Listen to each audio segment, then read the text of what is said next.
Assalamu alaikum wa rahmatullah. Jinjina a gare ku masoyana. Sunana Hajiya Zulai Bebeji.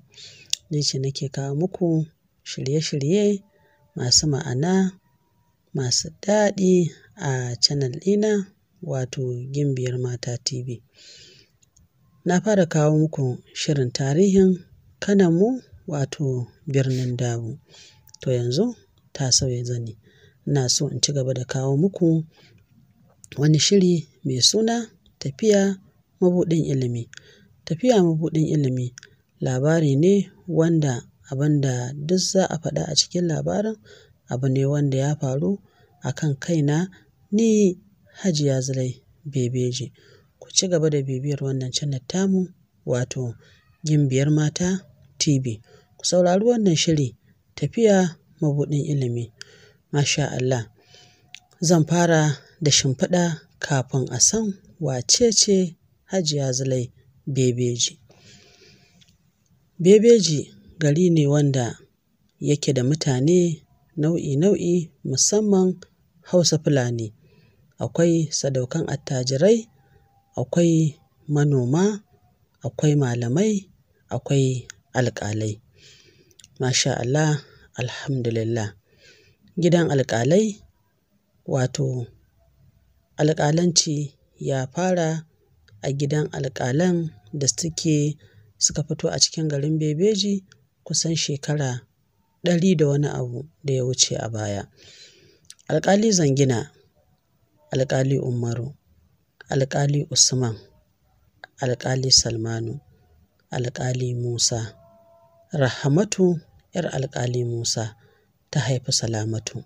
Salamatu ta haifi Zulaihatu. Masha Allah. Ɓangaren mahaifiyarta da ɓangaren gidan kakanninta na wajen uwa kenan. Ɓangaren kakanninta na wajen uba shi ne su kuma suna daga cikin Fulani Sullubawa wato Sarkin Kano na biyu a jerin Fulani Ibrahim Dabo.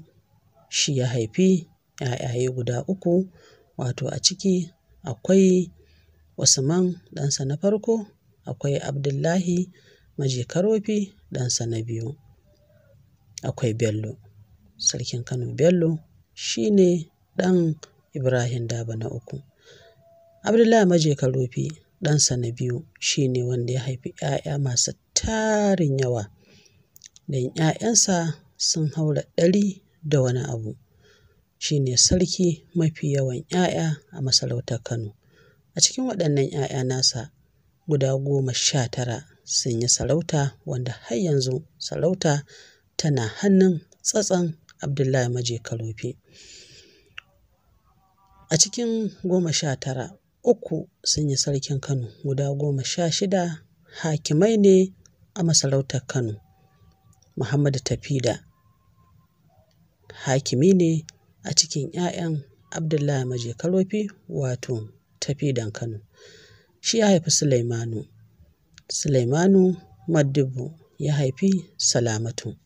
Salamatu ta haifi Zulaihatu. Ɓangaren mahaifiya kenan. Uwa ɓangaren iyayenta na wajen uwa da na wajen uba ta kasance Fulatana ce Basulluɓa kuma Baganiya. Ɓangaren uba mahaifinta shi kuma ya kasance mahaifinsa shi ne Aliyu wanda ake wa laƙabi da Zaki. Sadaukin safara ne, sadaukin attajiri. Zaki shi ɗan Abdullahi Mai Karauka ne.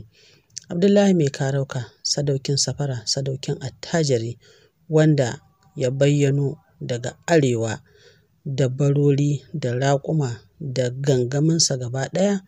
Allah ya zo ya zaunar da Allah ya kawo shi Bebeji. A nan ya ci gaba da rayuwarsa. A nan Allah ya zaunar da shi a Bebeji har ƙarshen rayuwarsa. Abdullahi Mai Karauka na ɗaya, sai Aliyu Zaki, sai Abdullahi Mai Karauka na biyu. Abdullahi Mai Karauka na biyu ya haifi Zulaihatu. Ɓangaren mahaifi kenan ta ɓangaren babansa. Ɓangaren mahaifiyarsa wato ita ce Aishatu wacce ake kira da Kande ƙanwar Afaja, ita kuma ta kasance 'yar Malam Sani, Alaramma Malam Sani ɗan Malam Ibrahim ɗan Kankan. Malam Ibrahim ɗan Kankan shi kuma sadaukin malami wanda ake masa laƙabin walittaka. Yana da ƙatuwar makaranta a lokacinsa, daga nan ta gangaro ta faɗo har kan ɗansa Malam Sani, shi ya ci gaba da riƙe wannan makaranta. To haƙiƙa Zulaihatu ta tashi a babban gida, ta taso a hannun riƙo. Daga bisani mahaifanta Allah ya yi musu rasuwa, sanadin maraici aka tsinci kai a halin rayuwa ta gashi nan dai sai abin da hali ya yi.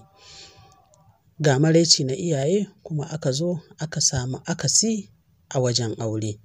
To sanadin rashin auren nan shi ne ya ja mata duk halin da ta tsinci kanta a cikin al'amarin rayuwarta. To masha Allah, daga nan za mu ɗora tafiya mabuɗin ilimi. Ai saurare lafiya. Masha Allah. Hajiya Zulai tana zaune a cikin rumfarta inda take harkar kasuwancinta.